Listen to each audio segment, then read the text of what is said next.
Foreman has done so much better than expected in his last adherence in the 9th round. Cindy. No, I really don't think so. Round 9. The rarefied air of round 9 in the Foreman-Holyfield fight. Pernell Whitaker and Mark Breland behind us yelling to Evander Holyfield, it's a 4-round fight. It's a 4-round fight, meaning he's only got 4 left. And Holyfield has come out landing at the beginning of the 9th. That 7th was really something. Without this count, what Foreman did in round 2.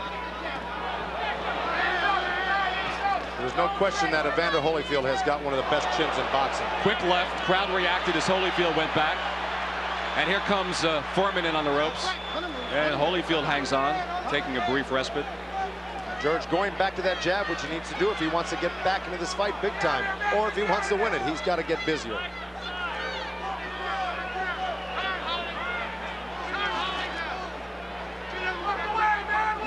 Holyfield taking another one of those little timeouts of his.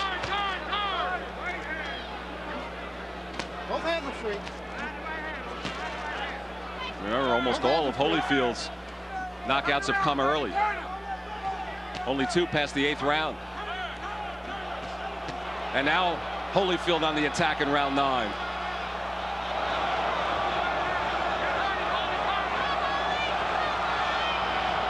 George trying to corner him, can't do it. Holyfield moves away.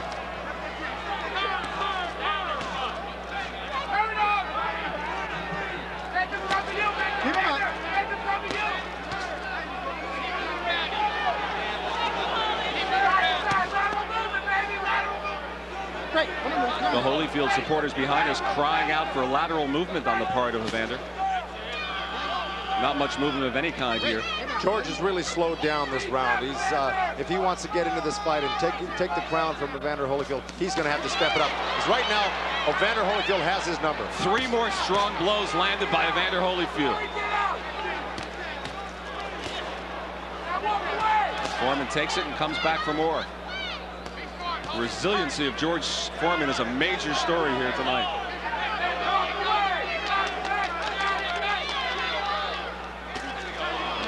Holyfield lands another right. He went on punches landed. There would be no contest. It's amazing, really, that both fighters aren't more marked up around the eyes and absolutely mouth, because they've both taken some tremendous heavyweight shots.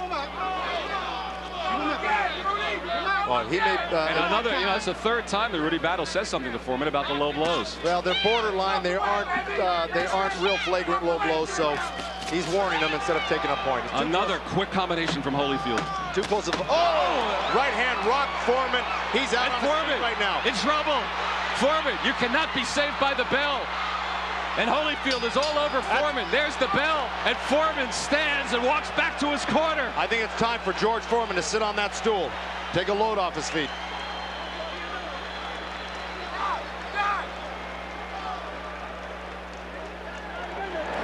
That's where we separate the man from the boy. Beautiful flurry at the end here.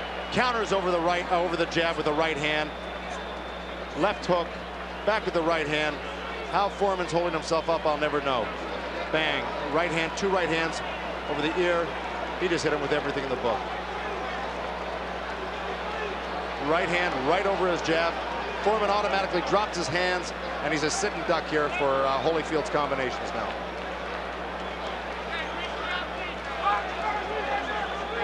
Boy, there it is, square on the chin. And those type that you don't see are the ones that really rock you. Joe, while you were watching the replays, referee Rudy Battle walked over and George Foreman asked, "Are you okay?" Foreman said yes. During that timeout, Foreman went over and potentially talked to Angelo Dundee. And here comes George one more time to start the 10th round. Well, after nearly being knocked out at the end of round 9. He looks like he's on weak legs right now. But he's determined to stay in this fight and not get knocked out. It's evident.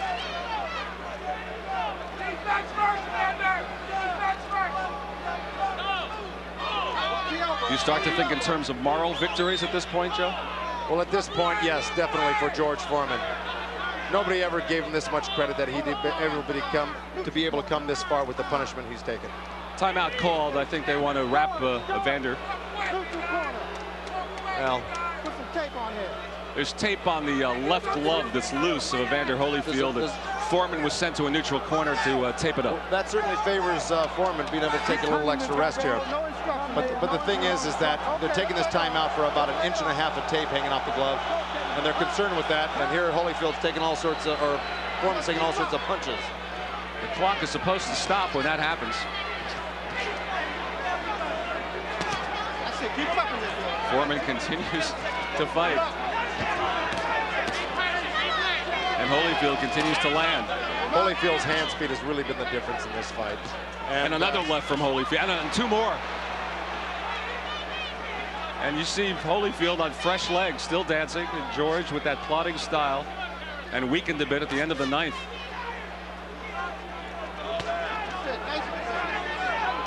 You talked about the speed telling a difference. Age, will you now grant that to Holyfield at this point in round 10?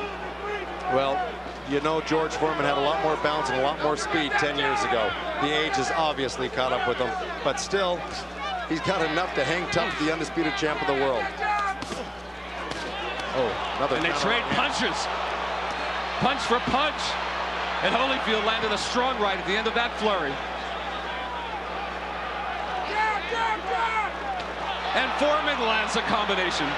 He landed a strict 1-2, but it looks like it's going to take more than a couple shots to hurt Holyfield. Throughout this fight, George has landed 1 or 2 at a time. It's going to take more than that. And the crowd comes alive as George landed a few as the two of them wrestle in center ring. And Holyfield lands some more.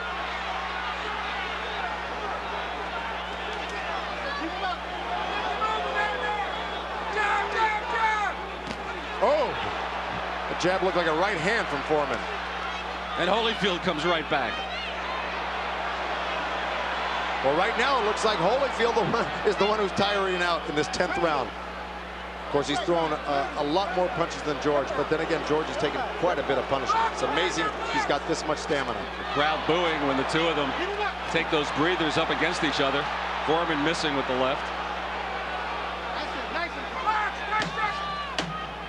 Remember what happened in the final 10 seconds of the 9th round? Well, we're in the same territory here in round 10. And that's it. George really starting to swell up around the eyes now.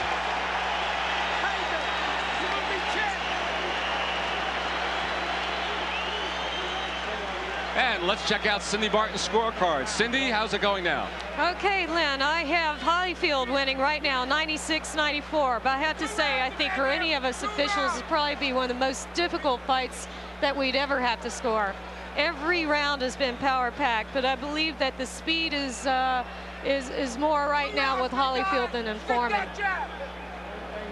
And as we approach the 11th round scheduled for 12, keep in mind, Holyfield hasn't gone the distance in 5 years. Well, there goes Holyfield again, countering that slow jab of Foreman's right over the top. That's been the most telling punch for Holyfield this evening.